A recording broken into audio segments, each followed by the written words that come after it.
नमस्कार दोस्तों, स्वागत है आप सभी के हिंदी स्टडी में और आशा करती हूँ आप सभी स्वस्थ होंगे और अच्छे से तैयारी कर रहे होंगे। दोस्तों, हम ये आदिकाल के क्वेश्चन कर रहे हैं जो लास्ट ईयर क्वेश्चन आए हुए क्वेश्चन है। ये net, KBS, NBS, TGT, PGT last year जितने भी क्वेश्चन आए हैं एग्जामों में वो क्वेश्चन है ये। स्टार्ट करते हैं। आज का पहला क्वेश्चन है, खड़ी बोली हिंदी में सर्वप्रथम रचना करने वाले कवि का नाम है। तो खड़ी बोली हिंदी में सर्वप्रथम रचना करने वाले कवि का नाम क्या है? अमीर खुसरो है। अमीर खुसरो मतलब को कौन सी उपाधि दी गई थी? तूतीय हिंद की उपाधि दी गई थी अमीर खुसरो को। और इनका जन्म कहाँ हुआ था? एटा जिले के पटियाली गांव में। एटा जिला पूछा गया है। और इनका असली नाम क्या था? अबुल हसन था। परमाल रासो काव्य कृति के कवि का नाम है। तो परमाल रासो काव्य कृति के कवि कौन है? जगनिक। जगनिक की रचना है परमाल रासो। और इसे आल्ला खंड के नाम से भी जाना जाता है। आला और उदल दो वीर सरदारों की जो कथा है वो भी इसमें मिलती है परमाल रासो में।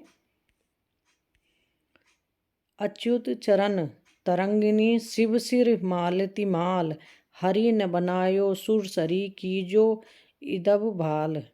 ये पंक्तियाँ किसकी हैं? ये रहीम की पंक्तियाँ हैं। आगे देखते हैं। पंडित चंद्र शर्मा गुलेरी ने किसको पुरानी हिंदी का प्रथम कवि स्वीकार किया है? तो पंडित चंद्र शर्मा गुलेरी ने किसको पुरानी हिंदी का प्रथम कवि माना है? राजा मुंज को। निम्नलिखित लेखकों को रचनाओं के साथ सुमेलित करना है। तो ये है विजय सेन सूरी, रेवंत गिरिरास, नरपति नाल, बीसल रासो, शालीभूत बदसूरी, बाहुतेश्वरी, बाहुबली रास, आशु कवि, चंदन वाला रास। ठीक है, इस तरह से ऑप्शन हमारा बी सही होगा इसमें।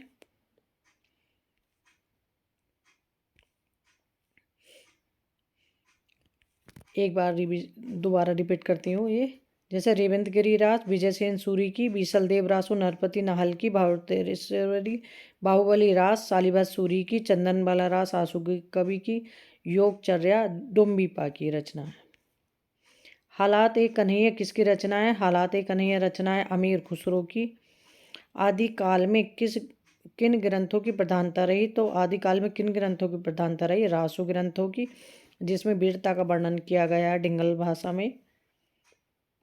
आचार्य हजारी प्रसाद द्विवेदी के अनुसार 14वीं-15वीं शताब्दी के हिंदुओं, मुसलमानों, सामंतों, शहरों, सेना के सिपाहियों और लड़ाइयों का जीवंत और यथार्थ वर्णन किस कृति में हुआ है? तो ये कीर्तिलता में हुआ है। विद्यापति की रचना है कीर्तिलता। राहुल सांकृत्यायन जी ने हिंदी भाषा का प्रथम कवि किसे स्वीकार किया है? तो सरहप्पा को।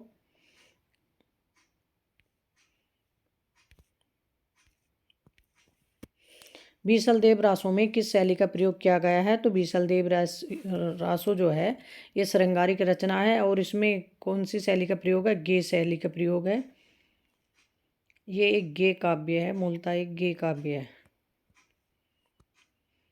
जयमयंक जस चंद्रिका के रचयिता का नाम है। तो जयमयंक जस चंद्रिका किसकी रचना है? मधुकर कवि की रचना है।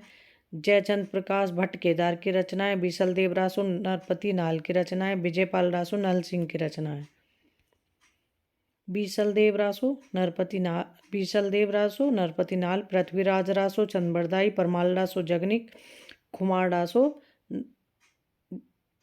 डासो नरपति नाल, दलपति विजय। ठीक है, इस तरह से। तो ऑप्शन बी सही है इसमें हमारा। भविष्यत कहा के रचनाकार है। तो भविष्यत कहा किसकी रचना है? धनपाल की रचना है भविष्यत कहा। पृथ्वीराज रासो महाकाव्य के रचयिता हैं। तो पृथ्वीराज रासो महाकाव्य किसका है? चंद्रबरदाई का है। विद्यापति ने कुल कितने ग्रंथों की रचना की? तो विद्यापति ने कुल 16 ग्रंथों की रचना की। कहीं कहीं 14 भी मिलता है कि 14 ग्रंथों की रचना की है। लेकिन ये क्वेश्चन में जो आंसर है, वैसे भी ना दो मतलब 16 ही इनकी, मैंने भी जो पढ़ा है तो 16 ही मतलब रचनाएं इनकी पढ़ी। श्रृंगार काव्य है। तो श्रृंगार काव्य है, इसमें कौन सा है? बीसल देव रासो एक श्रृंगारिक काव्य है। मैथिली बोली के लोकप्रिय कवि हैं। तो मैथिली बोली के लोकप्रिय कवि कौन है? विद्यापति। मैथिल कोकिल भी कहा जाता है इन्हें। निम्नलिखित में से कौन सी रचना पुष्पतंत्र की नहीं है? तो पुष्पतंत्र की नहीं है पांचचर्यु। पांचचर्यु स्वयंभू की रचना है। सरहप्पा का संबंध निम्न में से किससे है? तो सरहप्पा का संबंध किससे है? सिद्धों में सरहप्पा का संबंध है सिद्धों से। निम्न में से कौन शिलांकृत कृति है? शिलांकृत कृति है राउलवेल। राउलवेल से कितनी बार क्वेश्चन बना है?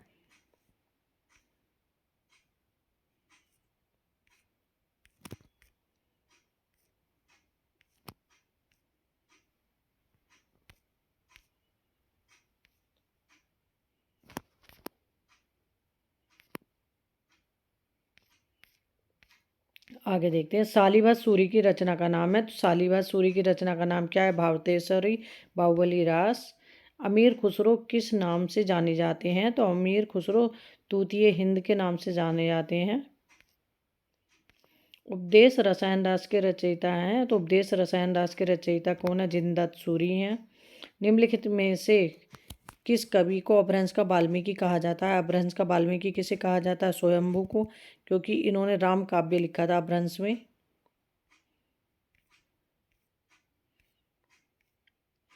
किस कवि को अभिनव जयदेव नाम से जाना जाता है? अभिनव जयदेव नाम से किसे जाना जाता है? विद्यापति को। निम्न में से कौन सी रचना व्याकरण ग्रंथ है? व्याकरण ग्रंथ कौन सी रचना है? उक्ति व्यक्ति प्रकरण। प्रबंध चिंतामणि के रचयिता कौन है? प्रबंध चिंतामणि मेरुतुंग की रचना है। आगे देखते हैं। आगम बेग पुराणे पंडित मान बहती पक श्रीफल अली आ जिम बाहेरित भ्रमयती। ये काव्य पंक्तियाँ किसकी हैं? ये कडप्पा की पंक्तियाँ हैं। रचना काल की दृष्टि से निम्नलिखित कवियों का सही अनुक्रम है। तो इसमें स्वयंभू, पुष्पदंत, अधेमाड़ और हेमचंद।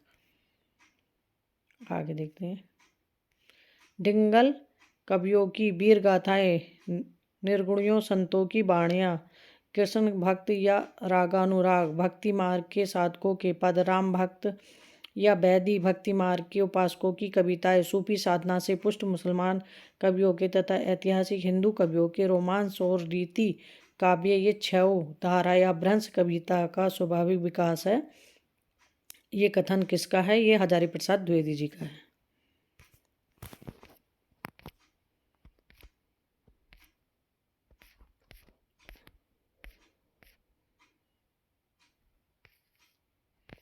आगे देखते हैं। कुंडली के उद्भव होने पर जो स्फोट होता है उसे क्या कहते हैं? उसे नाद कहते हैं।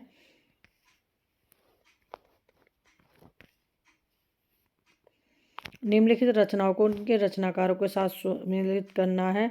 तो प्रबंध चिंतामणि मेरुतुंग की, रणमल छंद श्रीधर की है, जयचंद प्रकाश भट्ट केदार की है, जयमयंक चंद्रिका मधुकर कवि की है।